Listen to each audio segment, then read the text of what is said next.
ശശി തരൂർ ബി.ജെ.പിയുടെ ഉപരാഷ്ട്രപതി സ്ഥാനാർത്ഥി എന്ന നിലയിൽ കോൺഗ്രസിനെ പിടിച്ചു കുലുക്കിക്കൊണ്ടുവന്ന വാർത്ത ഇപ്പോഴാണ് ഒന്നാറി തണുത്തത്. അതും വോട്ടർ പട്ടിക ക്രമക്കേടിൽ തരൂർ രാഹുൽ ഗാന്ധിയോടൊപ്പം നിലയുറപ്പിച്ചപ്പോഴാണ് കോൺഗ്രസിനും വിവാദങ്ങളിൽ നിന്ന് തടി ഊരാനായതും. എന്നാൽ ഇത് വീണ്ടും ബി.ജെ.പി അവരുടെ പാർലമെന്ററി ബോർഡ് യോഗം അടുത്ത ദിവസം തന്നെ ഡൽഹിയിൽ ചേരാൻ തീരുമാനിച്ചിരിക്കുകയാണ്. ഡൽഹിയിലെ ബി.ജെ.പി ആസ്ഥാനത്തേക്ക് നേതാക്കളെയെല്ലാം വിളിപ്പിച്ചിരിക്കുകയാണ്. അടിയന്തരമായി ചേരുന്ന ഈ യോഗത്തിന് പിന്നാലെ ഉപരാഷ്ട്രപതിയെ ഉടൻ പ്രഖ്യാപിക്കും. ഇവിടെ ഇന്ത്യ സഖ്യത്തിന്റെ സ്ഥാനാർത്ഥിയെ പറ്റിയുള്ള ചർച്ചയ്ക്ക് നേതാക്കളുടെ യോഗവും കോൺഗ്രസ് അധ്യക്ഷൻ മല്ലികാർജുൻ ഖർഗെ വിളിച്ചിട്ടുണ്ട്. അതേസമയം പ്രധാനമന്ത്രി നരേന്ദ്രമോദി, ആഭ്യന്തരമന്ത്രി അമിത്ഷാ, പ്രതിരോധ മന്ത്രി രാജ്നാഥ് സിംഗ്, മറ്റു പാർലമെന്ററി ബോർഡ് അംഗങ്ങൾ എന്നിവരാണ് ബി.ജെ.പി യോഗത്തിൽ പങ്കെടുക്കുന്നത്.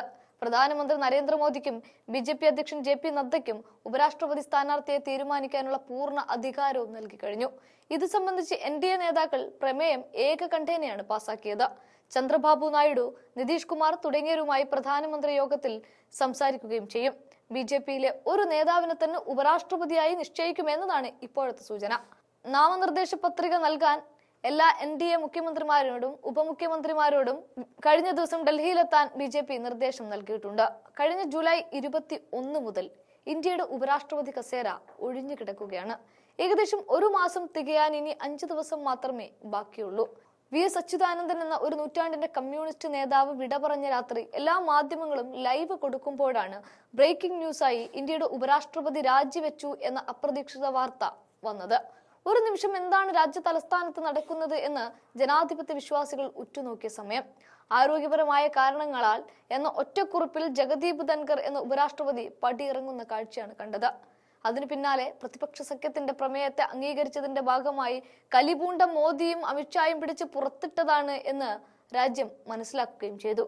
എന്നാൽ പിന്നീട് ഈ ഉപരാഷ്ട്രപതിയെ കാണാനേ ഉണ്ടായിട്ടില്ല. കഴിഞ്ഞ ദിവസങ്ങളിലൊക്കെ തന്നെ ഉപരാഷ്ട്രപതിയായിരുന്ന ജഗദീപ് ധൻകർ എവിടെ എന്ന ചോദ്യമാണ് ഉച്ചത്തിൽ കേട്ടത്. എന്നാൽ ഇത്തരത്തിലുള്ള വാർത്ത പരന്നപ്പോഴൊക്കെ താരമായതും തരംഗമായതും ശശി തരൂരാണ്. തരൂർ ഉപരാഷ്ട്രപതി എന്ന 8 കോളം വാർത്തയിൽ കേരളം തന്നെ, പ്രത്യേകിച്ച് കോൺഗ്രസ് ഒന്ന് കുലുങ്ങി. കാരണം ബി.ജെ.പിയുടെ കാൻഡിഡേറ്റ് ആയിട്ടാണല്ലോ ആ വരവ് എന്നതുകൊണ്ട്. എന്നാൽ അടുത്ത മാസം 9 തെരഞ്ഞെടുപ്പ് നടക്കുമ്പോഴേക്കും ബി.ജെ.പി അവരുടെ പാർട്ടി യോഗം അടിയന്തരമായി വിളിച്ചു ചേർത്തിരിക്കുകയാണ്. ഒപ്പം കോൺഗ്രസും. ഇവിടെ ഇന്നിപ്പോൾ കോൺഗ്രസിന്റെ വോട്ട് അട്ടിമറി ആരോപണത്തെയൊക്കെ ശരിവെച്ച് പ്രതിപക്ഷത്തിനൊപ്പം നിന്ന് മോദിക്കെതിരെയും കേന്ദ്രത്തിനെതിരെയും തെരഞ്ഞെടുപ്പ് കമ്മീഷനെതിരെയും ഒക്കെ പ്ലക്കാർഡ് ഉയർത്തി പാർലമെന്റിന് മുന്നിൽ തരൂർ നിലയുറപ്പിച്ചതിന്റെ ഭാഗമായി കോൺഗ്രസ് തരൂരിനെ വിളിക്കുമോ എന്നത് നോക്കിക്കാണേണ്ടുന്ന ഒരു കാര്യം കൂടിയാണ്.